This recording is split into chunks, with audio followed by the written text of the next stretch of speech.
আজকে যে বিষয়ে গুরুত্বপূর্ণ আলোচনা হবে, আলোচ্য বিষয় ইবাদত কবুলের শর্ত। বেশি প্রত্যেকে ইবাদত করি, কেউ একটু বেশি কেউ কম, করি কি করি না?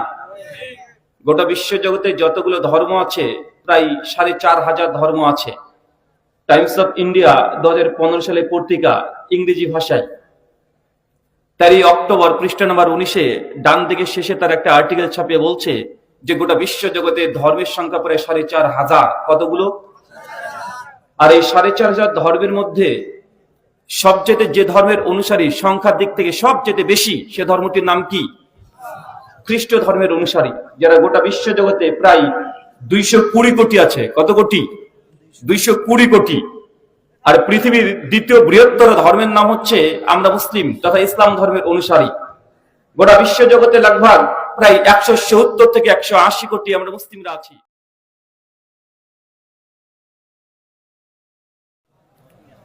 ইন্নাল হামদালিল্লাহি নাহমাদুহু ওয়া নাস্তাঈনুহু ওয়া নাস্তাগফির ওয়া নাউযু বিল্লাহি মিন আনফুসিনা ওয়া মিন সাইয়্যাতি আমালিনা মান ইয়াহদিহিল্লাহু ফালা মুদিল্লা লাহু ওয়া মান ইউদ্লিল ফালা হাদিয়া লাহু ওয়া আশহাদু আল লা ইলাহা ইল্লাল্লাহু ওয়াহদাহু লা শারীকা লাহু وأشهد أن محمدا عبده ورسوله أما بعد فإن خير الحديث كتاب الله وخير الهدي هدي محمد صلى الله عليه وسلم وشر الأمور محدثاتها وكل محدثة بدعة وكل بدعة ضلالة وكل ضلالة في النار أعوذ بالله السميع العليم من الشيطان الرجيم من همزه ونفخه ونفسه يا أيها الناس اتقوا ربكم الذي خلقكم من نفس واحدة وخلق منها زوجها وبث منهما رجالا كثيرا ونساء واتقوا الله الذي تساءلون به والأرحام إن الله كان عليكم رقيبا يا أيها الذين آمنوا اتقوا الله وقولوا قولا سديدا يصلح لكم أعمالكم يغفر لكم ذنوبكم ومن يطع الله ورسوله فقد فاز فوزا عظيما قال رب اشرح لي صدري ويسر لي أمري واحلل عقدة من لساني ইয়াফকাহু কওলি রব্বি জিদনি ইলমা ওয়া জিদনি ফাহমা। সমস্ত প্রশংসা সেই মহান সত্তা আল্লাহ সুবহানাহু ওয়া তাআলার জন্য, যিনি আমাদের সৃষ্টি করেছেন। শুধু সৃষ্টি করেননি, এই পৃথিবীতে সহস্র কোটি মাখলুকাত সৃষ্টি করার পরেও যিনি আমাদের এই মানব জাতিকে সর্বশ্রেষ্ঠ জাতি, সর্বশ্রেষ্ঠ মাখলুকাত এবং সর্বশ্রেষ্ঠ নবী মুহাম্মদ আরবি সাল্লাল্লাহু আলাইহি ওয়াসাল্লামের উম্মত হিসেবে প্রেরণ করেছেন, সেই মহান সত্তা আল্লাহ সুবহানাহু ওয়া তাআলার সংক্ষিপ্ত শুকরিয়া সুজুদ আদায় করি তার নিজেরই শেখানো ভাষা দিয়ে। সকলে এক বাক্যে পড়ি আলহামদুলিল্লাহ। পচারিয়া পশ্চিম পাড়া জামে মসজিদের উন্নতি কল্প এবং পরিচালনায় আজ প্রথম বার্ষিকী আজিমুশান তাফসিরুল কোরআন মাহফিলের এই আয়োজনে যারা সার্বিক দিক দিয়ে সাহায্য এবং সহযোগিতা করেছেন তাদের প্রত্যেকের নাম নেওয়া সম্ভব নয়। তারপরে প্রধান অতিথি, বিশেষ অতিথি সহ দূর দূরান্ত থেকে যেসব দিনী ভাই এবং বোনেরা আলোচনা শ্রবণের উদ্দেশ্যে একত্রিত হয়েছেন এবং যারা অর্থ, শ্রম, অক্লান্ত পরিশ্রম, দোয়া এবং পরামর্শ দিয়ে সহযোগিতা করেছেন, আল্লাহ সুবহানাহু ওয়া তাআলা তুমি তাদের প্রত্যেকের নেক নিয়াত এবং নেক আমলগুলোকে কবুল করে নাও। সকলে পড়ি আমিন। মহান সত্তা আল্লাহ সুবহানাহু ওয়া তাআলার কাছে দোয়া, এই প্রার্থনা, আল্লাহ সুবহানাহু ওয়া তাআলা আমরা মানুষ, আমরা কম বেশি ছোট বড় ভুল, ত্রুটি বিচ্যুতি, গুনাহ, পাপ, অন্যায় করে থাকি। আজকের এই আলোচনা সবার ওসিলায় আমাদের পেছনের ছোট ছোট গুনাহগুলোকে তুমি ক্ষমা করে দাও, সকলে পড়ি আমিন। সম্মানিত সুধী, বাদ মাগরিব থেকেই বিভিন্ন আলোচক তারা পবিত্র কোরআনুল কারীম এবং হাদিসে মুবারাকা থেকে অনেক গুরুত্বপূর্ণ আলোচনা পেশ করেছেন। আজকের এই আলোচনা সভার অন্তিম লগ্নে আপনাদের সামনে উপস্থিত হয়েছি একটি নির্দিষ্ট বিষয়ের উপরে কথা বলার উদ্দেশ্যে। আজকে যে বিষয়ে গুরুত্বপূর্ণ আলোচনা হবে, আলোচ্য বিষয় ইবাদত কবুলের শর্ত। কি বললাম বলেন তো? আমরা মুসলিম হিসেবে কম বেশি প্রত্যেকে ইবাদত করি, কেউ একটু বেশি কেউ কম, করি কি করি না? গোটা বিশ্ব জগতে যতগুলো ধর্ম আছে প্রায় ৪,৫০০ ধর্ম আছে। টাইমস অফ ইন্ডিয়া 2015 সালে পত্রিকা ইংরেজি ভাষায় 4 অক্টোবর পৃষ্ঠা নম্বর 19-এ ডান দিকের শেষে তার একটা আর্টিকেল ছাপিয়ে বলছে যে গোটা বিশ্ব জগতে ধর্মের সংখ্যা প্রায় ৪,৫০০। কতগুলো? আর এই ৪,৫০০ ধর্মের মধ্যে সবচেয়ে যে ধর্মের অনুসারী সংখ্যার দিক থেকে সবচেয়ে বেশি, সে ধর্মটির নাম কি? খ্রিস্ট ধর্মের অনুসারী, যারা গোটা বিশ্ব জগতে প্রায় 220 কোটি আছে। কত কোটি? 220 কোটি। আর পৃথিবীর দ্বিতীয় বৃহত্তর ধর্মের নাম হচ্ছে আমরা মুসলিম তথা ইসলাম ধর্মের অনুসারী। গোটা বিশ্ব জগতে লগভগ প্রায় 170 থেকে 180 কোটি আমরা মুসলিমরা আছি। পৃথিবীর তৃতীয় বৃহত্তর ধর্মের নাম হচ্ছে হিন্দুইজম তথা সনাতন ধর্ম। গোটা বিশ্ব জগতে তারা ছড়িয়ে ছিটিয়ে আছে প্রায় 140 কোটি। তার মানে বুঝতে পারলাম যে পৃথিবীতে মেজর যে রিলিজিয়ন, বড় বড় যে ধর্মগুলো, তার মধ্যে ইসলাম কত নম্বরে আছে? 2 নম্বরে। 3 নম্বরে এখনই আমরা আছি কয় নম্বরে? দ্বিতীয় তথা 2 নম্বরে। তারপরে এটা সত্য এবং বাস্তব কথা, গোটা বিশ্ব জগতে ধর্মের কারণে যারা মার খায়, যারা শুধু ধর্মের কারণে মার খায়, তারা পৃথিবীর অন্য কোন ধর্মের অনুসারী না, তারা একমাত্র মুসলমান যারা ধর্মের কারণে মার খায়।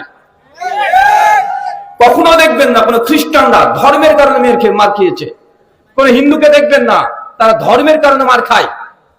আল্লাহ নবী সুনান আবি দাউদ কিতাবুল ফিতান হাদিস নাম্বার 4299, বিখ্যাত একটা হাদিস। আজ থেকে 1500 বছর আগে তিনি বলে গেছেন। আমরা আসলে আল্লাহ নবীর কথাগুলোকে স্বাভাবিক মানুষের কথা মনে করি, এই জন্য আমরা এই কথাগুলোকে ততটা গুরুত্ব দিই না। আপনি কবি কাজী নজরুল ইসলামের প্রেমিক, মনে রাখবেন তিনি একজন কবি ছিলেন। আর আমরা যাদের কথা বলি তিনি নবী, তিনি কবি না, তিনি নবী। তিনি যে কথাগুলো বলেন ডাইরেক্ট এই গোটা সৃষ্টি জগৎকে যিনি রচনা করেছেন, এই মহাবিশ্বের স্রষ্টা আল্লাহ সুবহানাহু ওয়া তাআলা, তিনি যে কথাগুলো বলতেন তিনি শুধুমাত্র সেইগুলো বলতেন। তাই তার কথার ওয়েট অনেক উঁচু, কিন্তু মানুষ সেগুলো বোঝার চেষ্টাই করে না। ওয়ামা ইয়ানতিকু আনিল হাওয়া ইন হুয়া ইল্লা ওয়াহয়ুহা। আমার নবী তোমাকে যে কথাগুলো বলছে নিজের তরফ থেকে কোনো কথা বলে না। আমি আল্লাহ সেইগুলো তাকে বলি, যা রেভেলেশন করি, যা ওহী করি, যা বার্তা মেসেজ দিই, আমার নবী সেগুলোকে কেবলমাত্র প্রকাশ করে। সূরা নাজম সূরা 53 আয়াত নম্বর 3 এবং 4। সম্মানিত সুধী, আজকের আলোচ্য বিষয় ইবাদত কবুলের শর্ত। তার পূর্বে গোটা বিশ্ব জগতে মুসলিমদের প্রেক্ষাপট, তাদের কি অবস্থা, একবার আপনাকে আয়নার মতো দেখা উচিত। কারণ আমরা মুসলমান সর্বদা সর্বক্ষেত্রে আমরা নিজেদেরকে নিয়ে ব্যস্ত থাকি। সুনানে আবু দাউদ কিতাবুল ফিতান হাদিস নাম্বার 4299, আল্লাহ নবী বলছেন অচিরে আমার উম্মতের উপরে গোটা বিশ্ব জগতের বেধর্মীরা এমন ভাবে ঝাঁপিয়ে পড়বে, যেমন একটা ক্ষুধার্ত কোন প্রাণী খাবার দেখলে যে ঝাঁপিয়ে পড়ে, ঠিক ওইভাবে আমার উম্মতের উপরে ঝাঁপিয়ে পড়বে। সেই সময় এসেছে মনে হচ্ছে। গোটা বিশ্ব একদিকে আর মুসলমান তারা একদিকে। আজকে মুসলমানের পক্ষে কে আছে? কাউকে দেখতে পাচ্ছেন গোটা বিশ্ব জগতে? দীর্ঘদিন ধরে ফিলিস্তিন মুসলিমদের উপর নির্যাতন হচ্ছে। গোটা বিশ্বের মুসলিম অমুসলিম সংখ্যা গরিষ্ঠ রাষ্ট্রগুলো তার স্তব্ধ, তারা কোনো কথা বলতেও চায় না, বলতে অনেকে ভয় পায়। আছে না নাই? কথা বলেন। আল্লাহ নবীর ভবিষ্যৎবাণী, মনে রাখবেন তিনি নবী ছিলেন, তার কথাগুলো আর সাধারণ মানুষের কথা অনেক পার্থক্য আছে। অ্যালবার্ট আইনস্টাইন তিনি সায়েন্সের ব্যাপারে বিশেষজ্ঞ গবেষক। তিনি যদি সায়েন্সের ব্যাপারে কোনো কথা বলেন, তার মধ্যে ভুল হওয়ার সম্ভাবনা আছে না নাই? অবশ্যই আছে। সায়েন্স সবসময় পরিবর্তনশীল। সায়েন্স এ কাজই করে, প্রথমে অবজার্ভ করবে, প্রথমে একটা জিনিস দেখবে, তারপর সেটাকে নিয়ে রিসার্চ করবে, তারপর সেটাকে একটা হাইপোথিসিস দাঁড় করাবে, তারপরে একটা সমাধান আসবে।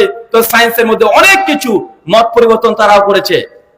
স্যার আইজাক নিউটন বিজ্ঞান জগতে অনেক বড় একটা নাম, কিন্তু অ্যালবার্ট আইনস্টাইন তিনি যখন আসলেন থিওরি অফ রিলেটিভিটি বই লিখলেন, আইজাক নিউটনের কমপক্ষে 70% গবেষণাকে ভুল প্রমাণ করেছেন। করেছেন কি করেন নাই কথা বলেন? কিন্তু মুহাম্মদ রাসূলুল্লাহ সাল্লাল্লাহু আলাইহি সাল্লাম তিনি যে কথাগুলো বলেছেন লক্ষাধিক হাদিস তার হাদিসের গ্রন্থের মধ্যে মজুদ আছে। কোরআনের মধ্যে ৬৩৩৬ খানা আয়াত আছে। কোন মানুষ যদি চেষ্টা করে, মানুষ কি কোন জিন শয়তানকে যদি সহযোগী নাই, তারপরেও কোরআন বা হাদিসের একটা কোনো কথাকে ভুল প্রমাণ করা সম্ভব? আজ পর্যন্ত কেউ করেছে? যারাই করতে গেছে তারা উল্টে মুখ থুবড়ে পড়ে, তারা যদি নিরপেক্ষ দৃষ্টিভঙ্গির মানুষ হয়ে থাকে, ফ্রি থিঙ্কার হয়ে থাকে, তারা ইসলামের ছায়া তলে কালেমা শাহাদাত পাঠ করে আবার তারা মুসলিম হয়ে গেছে। নাম জানেন না? আজ থেকে 20 বছর আগে, সময়টা বেশি হয়ে গেছে, পবিত্র কোরআনের ভুল ধরেছিল। যেমন তেমন ব্যক্তি না, আমার মতো হুজুর না, এই হুজুরের মতো হুজুর না, একদম আরবি ভাষায় পণ্ডিত। নাম কি? উইলিয়াম ক্যাম্বেল, আমেরিকানবাসী, মাতৃভাষা তার আরবি। আমি আপনি আরবি ভাষা বুঝি বা কতটুকু? তার মাতৃভাষা আরবি। সে পবিত্র কোরআনকে দীর্ঘ 25 বছর ধরে তিনি গবেষণা করেছেন। কারণ তিনি কোরআনে দেখেছেন জালিকাল কিতাব, এই কিতাবের মধ্যে কোনো সন্দেহ, কোনো ডাউট নেই। আর সে ধর্মে হচ্ছে কট্টরপন্থী একজন খ্রিস্টান, কট্টরপন্থী খ্রিস্টান। উইলিয়াম ক্যাম্বেল গবেষণা করেছে কোরআনকে নিয়ে। তিনি ভূবিদ্যা নিয়ে, অ্যাস্ট্রোলজি, অ্যাস্ট্রোনমি, ফিজিক্স, কেমিস্ট্রি সবগুলো ঘাটাঘাটি করে কোরআন মাজিদের 22 খানা বৈজ্ঞানিক ভুল পেয়েছে। এই মর্মে একটা বই রচনা করেছিল 1992 খ্রিস্টাব্দে। কত খ্রিস্টাব্দে? 1992। সেই সময় চ্যালেঞ্জ করেছিল গোটা বিশ্ব জগতের মানুষকে যে কোরআনের মধ্যে আমি বৈজ্ঞানিক ভুল পেয়েছি, সায়েন্টিফিক এরর। কমপক্ষে 22 খানা বড় বড় মোটা দাগে আর ছোটখাটো আরো অনেকগুলো ভুল তিনি ধরেছেন, তার দাবি। গোটা বিশ্ব জগৎ স্তব্ধ ছিল। ডাক্তার জাকির নায়েকের নাম মনে পড়ে? মনে পড়ে না? যে ডাক্তার জাকির নায়েক আজকেও বাংলাদেশের পরিবর্তন হওয়ার পরেও ডাক্তার জাকির নায়েক আসতে পারেনি। এবার যদি না পারে, কবে পারবে? গোটা বিশ্ব জগতে মুসলমান হৃদয়ের চাইতে যাকে ভালোবাসে, বর্তমান প্রজন্মের কোন মাযহাব বলেন, দল বলেন, সবার ঊর্ধ্বে মুসলিম হলেই তাকে অন্তর দিয়ে ভালোবাসে। তার নাম কি কথা বলেন? ডাক্তার জাকির নায়েক। আমার কিছু সমালোচক থাকবে, আমার কিছু হেটার্স থাকবে। শামীম ভাই, লিঙ্কন ভাই নামে আমি চিনি, শামীম ভাই পরে নাম জেনেছি, আপনাদের প্রধান অতিথি। ওনার সঙ্গে আমার অনেকদিন মানে পুরাতন সম্পর্ক। ডাক্তার জাকির নায়েকের সঙ্গে যখন মালয়েশিয়াতে সাক্ষাৎ করেছিলাম, দেখবেন আমার সঙ্গে ওনার ছবি আছে পাশে, একসঙ্গে ছিলাম, দেখেছেন না? উনি আমি একসঙ্গে মালয়েশিয়াতে দীর্ঘ 9 থেকে 10 দিন সফরে ছিলাম। আলহামদুলিল্লাহ, অনেক আগে থেকে 2017 থেকে তার সঙ্গে আমার সম্পর্ক। দেন ফার্স্ট বাংলাদেশে আসি। আপনাকে আমি এতটুকু বলতে চাই, যদি কারোর মধ্যে দিন থাকে, কি থাকে? দিন থাকে, আল্লাহর ভয় থাকে, তার দ্বারা কখনো উম্মার ক্ষতি হতে পারে না। যে ব্যক্তি আল্লাহকে ভয় করে, সত্যি যদি তার মধ্যে ভয় থাকে, আর তার মধ্যে যদি ইলম থাকে, আর আল্লাহকে যদি ভয় করে, সে কোনো বান্দাকে কখনো তার সঙ্গে দুশমনি, কখনো ক্ষতি করতে পারে না। এটা আমাদের বিশ্বাস। আল্লাহ সুবহানাহু ওয়া তাআলা তুমি কবুল করো, আমিন। সম্মানিত সুধী, আমি যে কথা বলছিলাম যে গোটা বিশ্ব জগৎ আজকে ইসলামকে নিয়ে টার্গেট। নাস্তিক বলেন, হিন্দুইজম বলেন, খ্রিস্টানিটি বলেন, জুইশিজম বলেন, যত রকমের নতুন ইসলাম আছে, ফেমিনিজম, লিবারিজম, সেকুলারিজম যা আছে, সব টার্গেট ইসলামকে। কেন বলেন তো? ইসলামকে টার্গেট কারণ ইসলাম হচ্ছে complete code of life, system of management. গোটা ধর্ম আল্লাহ এমন ভাবে সাজিয়ে দিয়েছে যে পৃথিবীতে যদি কোনো মতবাদ নাও থাকে, ইসলাম গোটা বিশ্ব জগতে, গোটা বিশ্ব জগৎকে পরিচালনা করার মতো ক্যাপাবিলিটি তার আছে। আছে না নাই? আল্লাহ নবী মক্কার মদিনাকে দীর্ঘদিন চালিয়ে দেখিয়ে দিয়েছেন। এই জন্য গোটা বিশ্ব জগতে টার্গেট ইসলামকে। কারণ পৃথিবীর যতগুলো ধর্ম ছিল, সমস্ত ধর্ম তাদের কাছে মাথা সমর্পণ করে দিয়েছে, আত্মসমর্পণ করে দিয়েছে। তাই গোটা বিশ্ব জগতের টার্গেট যে মুসলমানের শুধু সমালোচনা করো। আমার জানা মতে এর ইতিহাস অনেক গভীর। আহমেদ দিদাতকে চেনেন? কে বলেন তো? ডাক্তার জাকির নায়েকের উস্তাদ। তিনি কিন্তু ভারতের বংশোদ্ভূত। তিনি জন্মস্থান কোথায়? ভারতে। পরে তিনি দক্ষিণ আফ্রিকায় চলে গেছেন। আহমেদ দিদাতের জীবনীটা একবার পড়বেন। তাহলে বুঝতে পারবেন আহমেদ দিদাত যখন গোটা বিশ্ব জগতে, আপনারা তো ডক্টর জাকির নায়েককে চেনেন, ডক্টর জাকির নায়েকের চাইতে ডিবেট আলোচনা গোটা বিশ্ব জগতে আলোড়ন সৃষ্টি করেছিলেন কে? আহমেদ দিদাত। সেই সময় মিডিয়া তো উন্নত ছিল না, আহমেদ দিদাতের কাছে এত টেকনোলজিও ছিল না, আর মিডিয়া তো হাতে হাতে ছিল না, ওই জন্য অনেকে তাকে চেনেন না। আর তার অধিকাংশ বক্তব্যগুলো যেহেতু ইংরেজি, তাই বাঙালি মানুষের কাছে পৌঁছাতে অনেক লেট হয়েছে। পরবর্তী সময়তে 3-4টে ভিডিও বাংলাদেশ থেকে অনুবাদ হয়েছে, ড্রাবিং হয়েছে, তার বইও পাওয়া যায়। যখন আহমেদ দিদাত গোটা বিশ্ব জগতের ইহুদের খ্রিস্টানদেরকে চ্যালেঞ্জ করে চলে আসছে ধর্ম নিয়ে, থিওলজি নিয়ে, যে ইসলাম একমাত্র জীবন ব্যবস্থা, কে আছে ডিবেট করবে আহমেদ দিদাত, যত খ্রিস্টান বিশ্ব ছিল সবাইকে শুধু বুদ্ধিভিত্তিক লড়াই দিয়ে, ইন্টেলেকচুয়াল ওয়ার এটা দিয়ে পরাস্ত করে ছেড়ে দিয়েছিল। কিন্তু ইহুদি খ্রিস্টান তারা কিন্তু বসে থাকার মানুষ না, তারা কি, তারা গবেষণা, তারা সবসময় গবেষণা করে। কি করে? গবেষণা করে। যখন দেখছে যে না মুসলমানের সঙ্গে তো কেউ পারে না, তারপরে ডাক্তার জাকির নায়েকের আবির্ভাব, উনি আবার গোটা বিশ্ব জগতে আবার নতুন করে আলোড়ন সৃষ্টি করে দিয়েছে। আর ইহুদি খ্রিস্টান তারা গবেষণা শুরু করে দিয়েছে কোরআন মাজিদে ভুল কিভাবে ধরা যায়, হাদিসে কিভাবে ভুল ধরা যায়। দীর্ঘদিন ধরে গবেষণা করে তারা রিসার্চ পেপারে অনেকগুলো বের করেছে। ডাক্তার জাকির নায়েকের আমলে ডাক্তার জাকির নায়েক উইলিয়াম ক্যাম্বেলের সঙ্গে ডিবেট করে 4 ঘন্টা ডিবেট দেখেছেন আপনারা? দেখেছেন? যেদিন আমেরিকাতে শিকাগো শহরে ডিবেটটা হয়েছিল, গোটা বিশ্বের মিডিয়া তখন থ হয়ে দাঁড়িয়েছিল। কেন? কারণ যিনি ডিবেট করতে যাচ্ছে তিনি কোনো আলেমই না, সে আরবি তো অনর্গল বলতে পারে এমনও না, তিনি একজন ইংরেজি মানে ভাষার যে মানুষ, মেডিকেল ডাক্তার, ভারতের মুম্বাই তার বাড়ি। আর তার ওজন যদি বলেন 50 কেজি বুঝবে না সেই সময়কার ওজন, লম্বা প্রায় 6 ফুট, একটা কোট পরেছে, ঠ্যাং ঠ্যাঙে দেখতে। যদি চেহারার দিক থেকে সেই সময়কার কথা বলেন মোটে আপনার পছন্দ হবে না, মানে আপনার মেয়ের সঙ্গে যদি বিয়ে দেওয়ার কথা সেই সময় বলতো আপনি বিয়ে দিতেন না।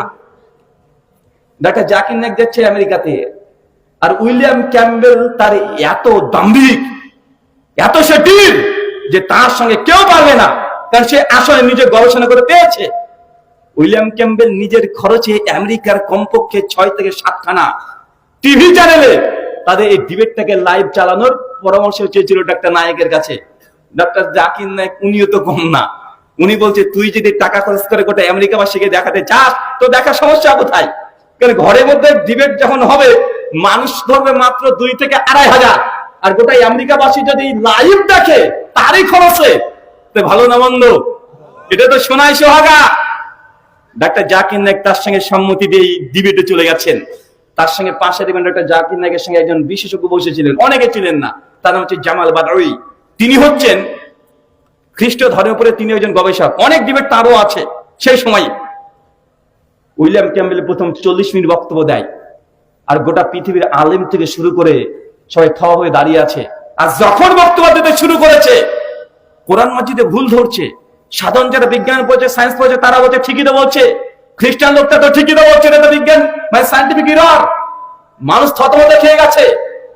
যখন তার সময় শেষ, ডাক্তার জাকির নায়েক উঠছে বক্তব্য দিতে হাসি মুখে, মানে সবাই স্তব্ধ হয়ে গেছে যে কোরআন মাজিদের ভুল ধরেছে। আর ডাক্তার জাকির নায়েক উঠছে হাসি মুখে।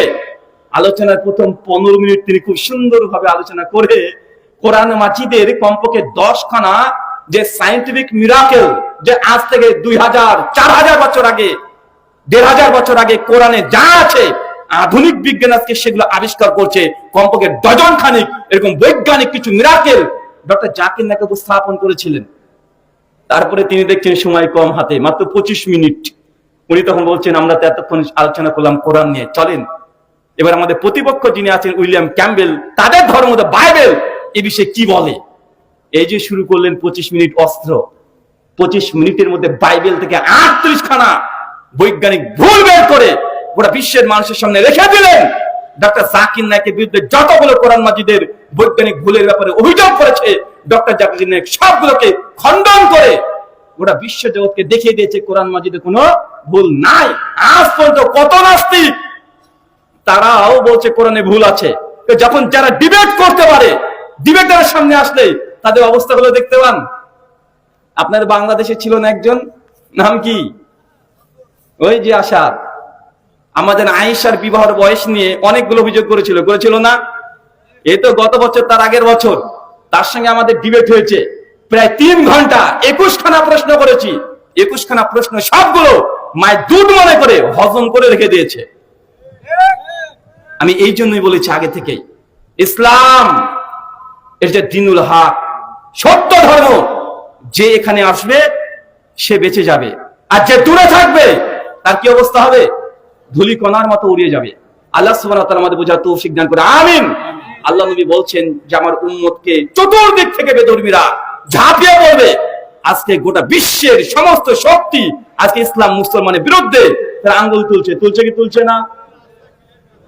কে লিঙ্গন ভাই? ও আচ্ছা, সম্মানিত সুধী আসছেন, জায়গা করে দেন। আপনার পাশে, হ্যাঁ এখানে বসিয়ে দেন। জি,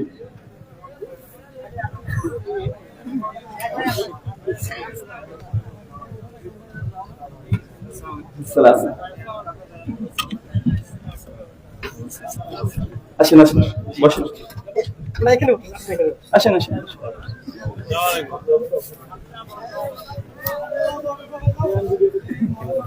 আলহামদুলিল্লাহ। আফওয়ান, আপনার বক্তব্যের মাঝখানে বিরক্ত হলো।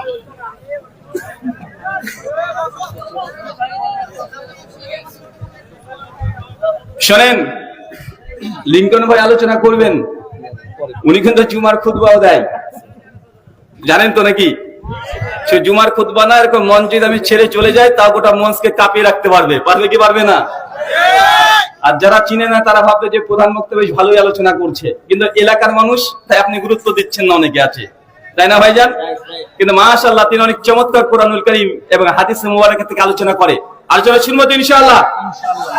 আরো জোরে ইনশাআল্লাহ। কথা কে বলছে এটা গুরুত্বপূর্ণ নয়, কার কথা বলছে এটাই গুরুত্বপূর্ণ। কথা যখন কেউ বলে যেটা সেটা কোরআনের কথা হয়, হাদিসের কথা হয়, যদি সেটা হিন্দু পণ্ডিত এসেও যদি মঞ্চে বলে যায়, আমরা মানবো কি মানবো না? অবশ্যই আমরা মানবো। যদি কোনো হিন্দু পণ্ডিত এসে বলে যে মদ খাওয়া হারাম, তাই কি আমি কি অস্বীকার করে দেবো লোকটা হিন্দু এই জন্য তার কথা মানবো না? এটা হতে পারে চাচা? না, তার কথাটা মেনে নেবো। কেন? উনি কোরআনের কথা বলেছে, উনি রাসূলের কথা বলেছে, আমরা মানবো ইনশাআল্লাহ। আল্লাহ সুবহানাহু ওয়া তাআলা বোঝার তৌফিক দান করে, আমিন। সম্মানিত সুধী, সুনানে আবু দাউদ কিতাবুল ফিতান হাদিস নম্বর 4299, ওই যে সাহাবান রাদিয়াল্লাহু আনহুর হাদিস, যে আল্লাহ নবী বলছেন গোটা বিশ্ব জগতে মুসলমানকে চতুর্দিক থেকে একদম ক্ষুধার্ত বা প্রাণী যেমন ঝাঁপিয়ে পড়ে, ওইভাবে মুসলমানের উপরে ঝাঁপিয়ে পড়বে। আজকে পড়েছে কি পড়ে নাই? পড়েছে কি পড়ে নাই? ভালো করে ইতিহাস ঘেটে দেখেন, যে জায়গাতে যে মাটিতে আপনি বসবাস করছেন এটা হচ্ছে বাংলাদেশ। এটা 47-এর পূর্বে বাংলাদেশ ছিল না, এটা ভারত, বাংলাদেশ, ভারত, বাংলাদেশ, পাকিস্তান, আফগানিস্তান, ভুটানের কিছু অংশ, সবগুলো নিয়ে একটা ভারতবর্ষ আমরা ছিলাম। ছিলাম কি ছিলাম না? কথা বলেন। আর এই ভারতবর্ষে ইসলাম আজকে আসেনি, ভারতবর্ষে ইসলাম তো অনেক আগে চলে এসেছে। কিন্তু আমাদের কিছু পীর বাবারা তারা মানে ক্রেডিট নেওয়ার জন্য বলে যে বাংলাদেশে প্রথম ইসলাম নিয়ে এসেছে। কারা বলেন বলেন তো ভাইজান? পীর সাহেবরা। কিন্তু ডাইরেক্ট গোটাটা 100% এটা মিথ্যা কথা। আপনাদের এই যে পাশে লালমনিরহাট আছে না, ওখানে কুড়িগ্রাম রামদাস মৌজা, ওই মৌজাতে মাজেদের আড়া একটা গ্রাম আছে না? মাজেদের আড়া চেনেন?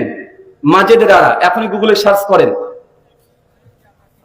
1987 খ্রিস্টাব্দে যখন বাঁশ বাগান যখন পরিষ্কার করে ছাপ করছিল, সেই সময় ওইখান থেকে একটা পুরাতন মসজিদ পাওয়া গেছে। মসজিদে লেখা আছে 91 হিজরি। কত হিজরি? 91, 91 হিজরি। চিন্তা করতে পারছেন? 91 হিজরি, 91 হিজরি মানে আল্লাহ নবী ওফাত হয়েছে 10ম হিজরি।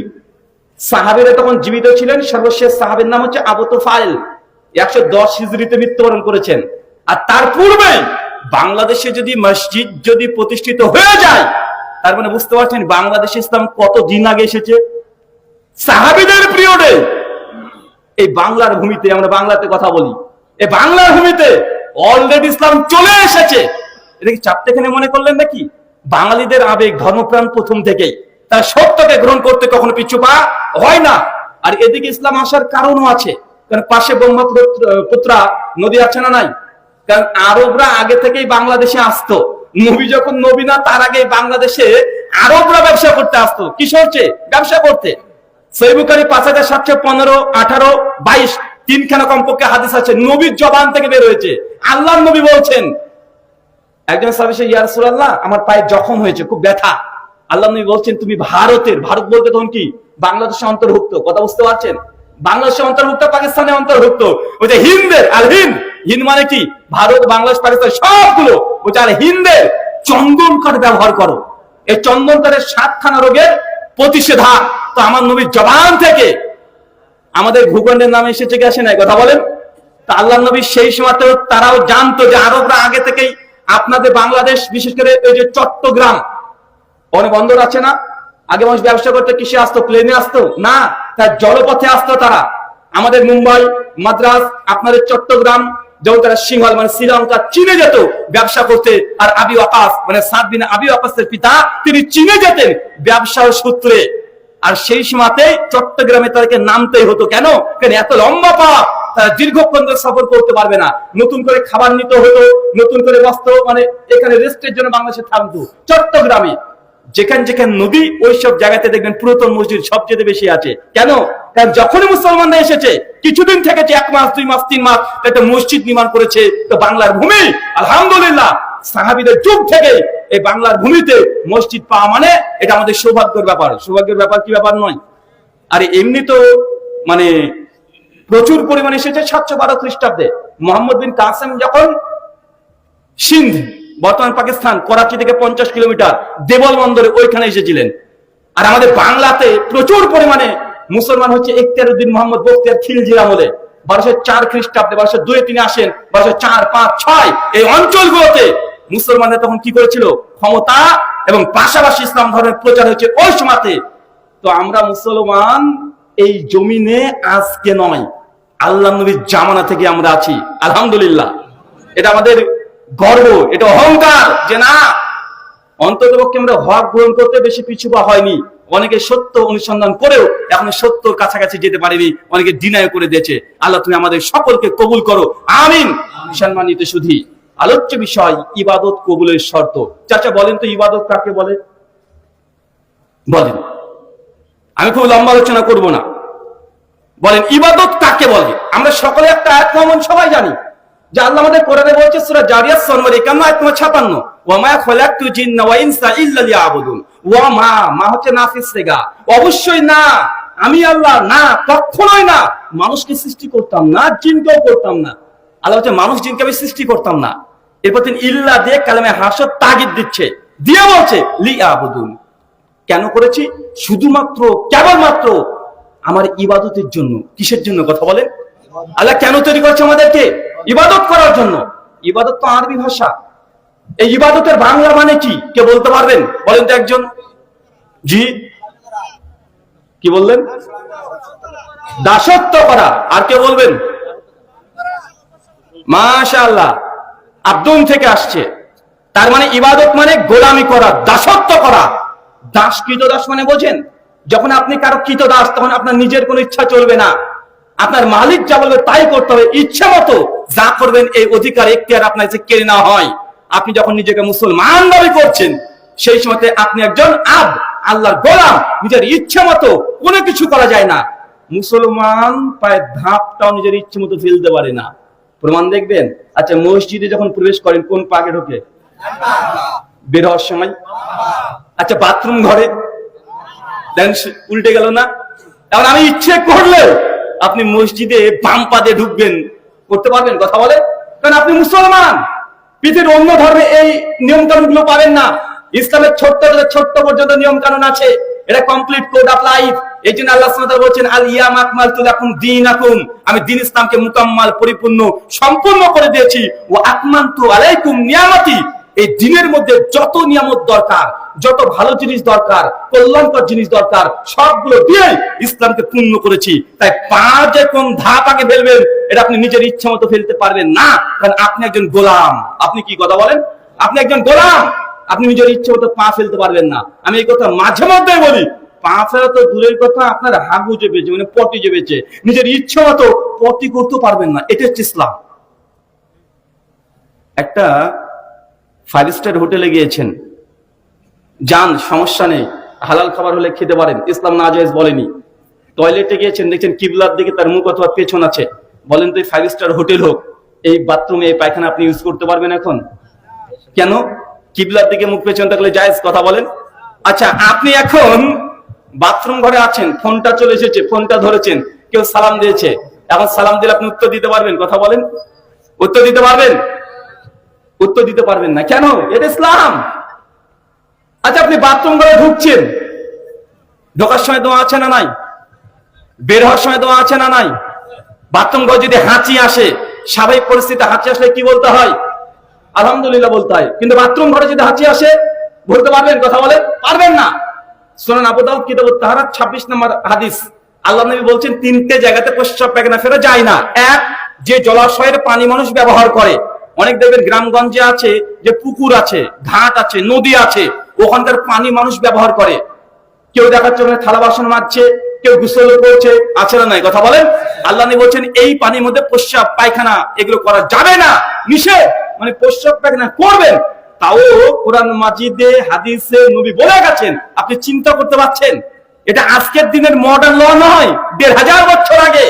যেসব মানুষ আইন তো দূর কি বা আইন জিনিস কি তারা বুঝতো না, মন যা চায় তাই করতো 1500 বছর আগে।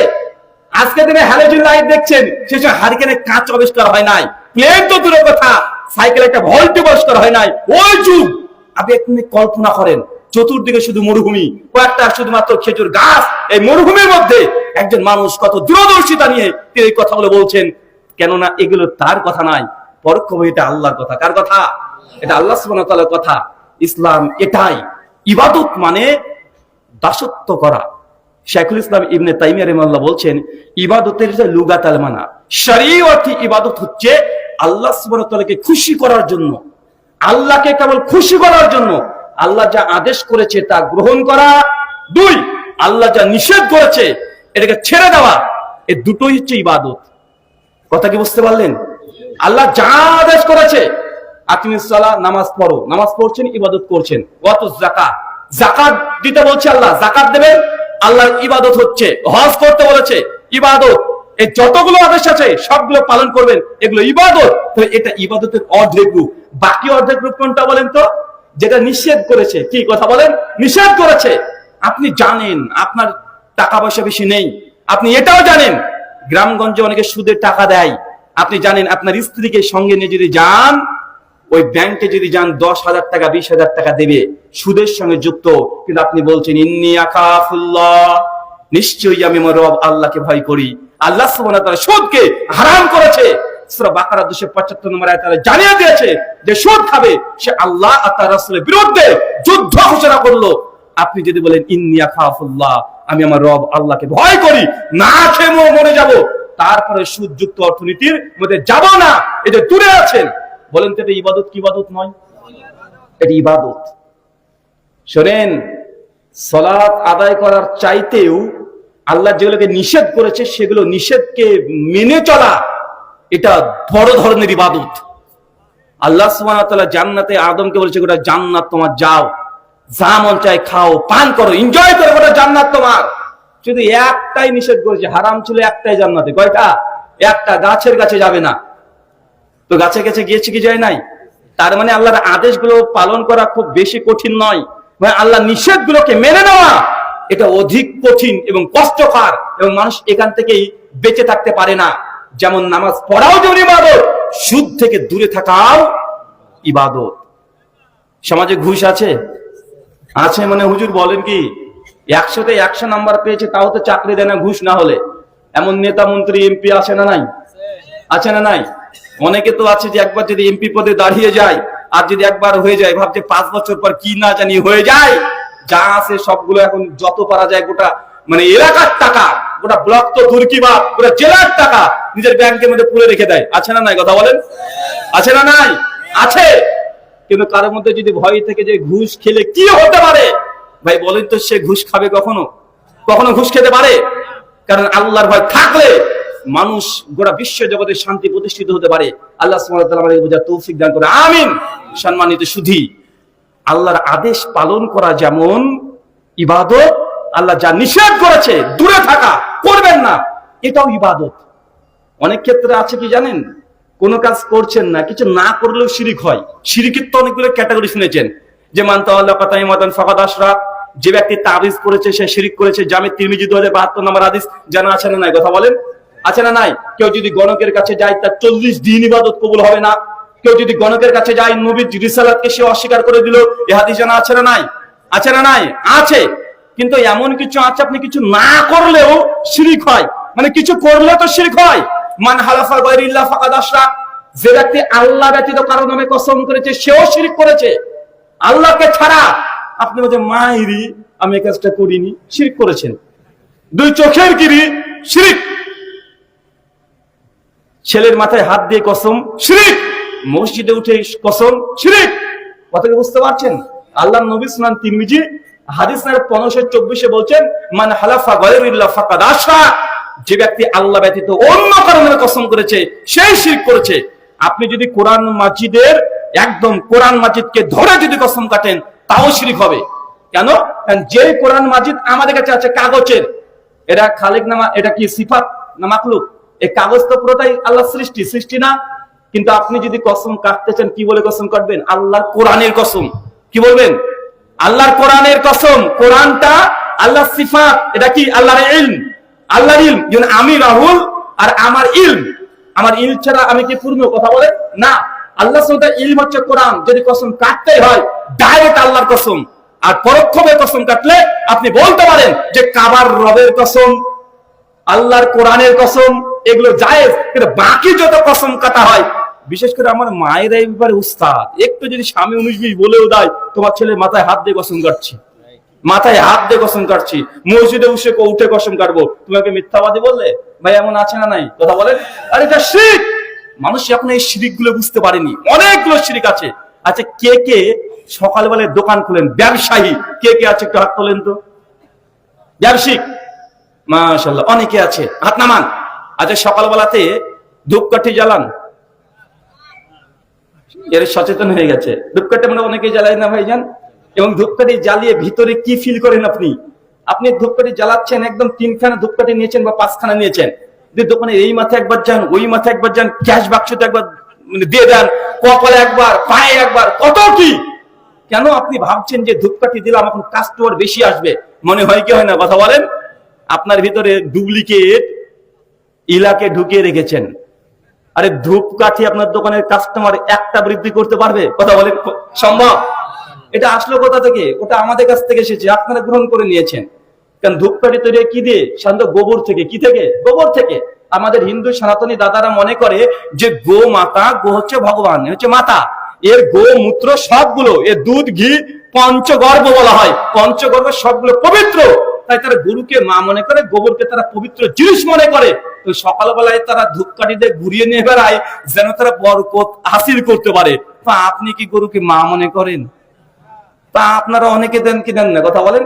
ধূপকাঠি দেওয়া না যে খারাপ নয়। যদি মনে করেন দোকানটা দুর্গন্ধ হয়েছে, সুগন্ধি করবো, ধূপকাঠি দেন, সারাদিন দেন, কোনো সমস্যা নাই। কিন্তু ভেতরে যদি এই কথা বলে, কাস্টমার একটু হলেও বেশি আসবে, একটা হলেও বেশি আসবে। মানে শিরক কি শিরক নয়? এটা আল্লাহ সুবহানাহু ওয়া তাআলা সিফাতের সঙ্গে শিরক করেছেন। আল্লাহ যা রাজ্জাক, তিনি যে রিজিক দাতা, রিজিক দিতে পারেন। আপনি মনে করছেন না না এই ধূপকাঠি একটু একটু পারে, এটা হচ্ছে কি হচ্ছে না? কথা বলেন। ধূপকাঠি দেওয়া কি হারাম বললাম? শিরক বলেছি না। ভেতরে কি আছে আপনার, শিরক এখানে নির্ভর করে। এগুলো কিছু করে শিরক, না করে শিরক হয়। দেখবেন না করে কিছুই করেননি, শিরক হবে। সুনান ইবনে মাজাহ কিতাবুস সালাত 854 নম্বর হাদিস, আল্লাহ নবী বলছেন, মান তারাকা সালাতা মুতাম্মাদান ফাকাদ আশরাকা, যে ব্যক্তি ইচ্ছাকৃত নামাজকে ত্যাগ করে দিল ওই ব্যক্তিও শিরক করলো। মানে নামাজ যে পড়ে না, এটা কি? কথা বলেন। এটা কি? এটাও শিরক। মানে নামাজ পড়েননি আর তাবিজ তো ঝুলিয়েছেন, কিছু করে শিরক করলেন। কসম তো কেটেছেন, কিছু একটা করে কর্ম করে তবে শিরকের এটা আপনার ভেতরে এসেছে, অর্জন করেছেন, শিরক করলেন, অথচ নামাজ পড়ছেন না। এটা শিরক কি শিরক নয়? এটাও শিরক। সম্মানিত সুধী, আলোচ্য বিষয় ইবাদত কবুলের শর্ত আপনাকে প্রথমে জেনে নিতে হয়। ইবাদত দুই ক্যাটাগরির। এক, আল্লাহ যা আদেশ করেছে মেনে নেওয়া, এটা ইবাদত। আল্লাহ যা বর্জন করতে বলেছে, ছেড়ে দিতে বলেছে, ছেড়ে দিবেন, এটাও ইবাদত। দ্বিতীয় একটা পয়েন্ট মনে রাখেন চাচা, এই কথাটা আপনাকে বলছি, ভালো করে বুঝে নেন। ইবাদত করলেই যে আল্লাহ কবুল করে নিবে না। আজকে আপনারা অনেকেই দান করেছেন, 1 টাকা থেকে 5 লক্ষ 6 লক্ষ টাকা দান করেছেন। আর দান করলেন মানে আল্লাহ যে কবুল করে নিল নিশ্চিত না, বরং দান করে অনেক মানুষ জাহান্নামে যাবে। কথা বুঝতে পারলেন না মনে হয়? ইবাদত করেও মানুষ জাহান্নামে যাবে। আগামী কাল বাদে জুমা আছে না? জুমার দিন ইমাম সাহেব দেখবেন একটা সূরা পড়ে, সে সূরাটার নাম হচ্ছে সূরাতুল গাশিয়া। সূরা নম্বর 88 আয়াত নম্বর 2, 3, 4। আল্লাহ বলছেন আমিলাতুন নাসিবা। এক শ্রেণীর ইবাদত গুজার বান্দা আছে যারা ইবাদত করে করে ক্লান্ত হয়ে গেছে। এত ইবাদত করেছে, ইবাদত করে করে ক্লান্ত হয়ে গেছে। আচ্ছা, আমরা কি ইবাদত করে ক্লান্ত হই? আমরা তো ফাঁকিবাজ।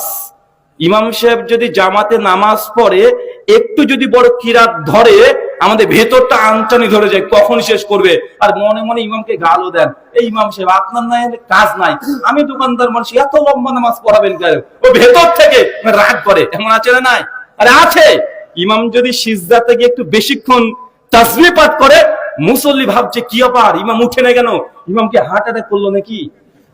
টেনশনে আছে, মরে গেল নাকি, না ঘুমিয়ে গেল, মানে টেনশনে। যখন দেখছে না অনেকক্ষণ হয়ে গেল তো উঠে না, পেছন থেকে মুরব্বী আমাদের হুজুর আছে, চাচা আছে, ওরা ঠ্যাক নেয়নি,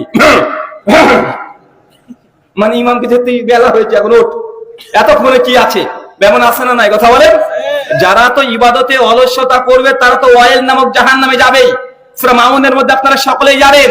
কিন্তু আল্লাহ কোরআনে এই ব্যক্তির কথা বলছে না, অলস ব্যক্তির কথা বলছে না।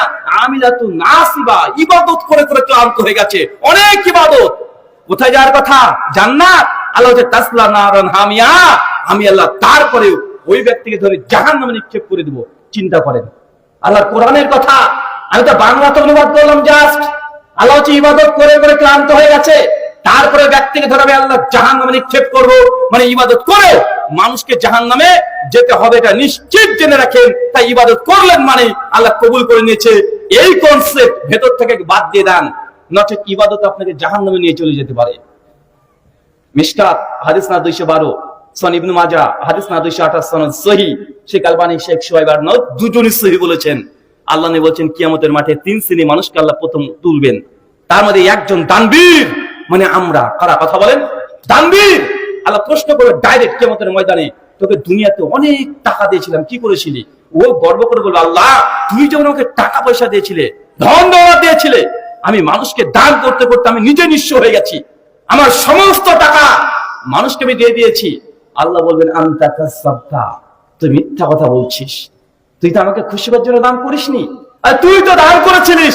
মানুষ তোকে দানবীর বলবে এটা শোনার জন্য। দেখ দুনিয়াতে আজকে তোর নামে সবকিছু আছে, তোর নামে মসজিদ, তোর নামে মাদ্রাসা। আপনাদের মধ্যে অনেককে দেখা যায় আপনি 500 টাকা দিয়েছেন হুজুরের হাতে, আর আমি আপনার জন্য দান করিনি, সরি মাইকে অ্যানাউন্সমেন্ট করিনি, আর আপনি ভাবছেন যে কি রে আমার নামটা বললো না, টাকাটা লস হয়ে গেল।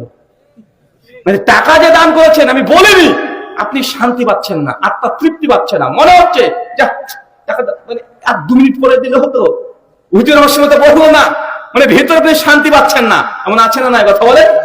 যতক্ষণ নাম না ঘোষণা করা হচ্ছে ভিতরে প্রশান্তি আপনার কাজ করে না।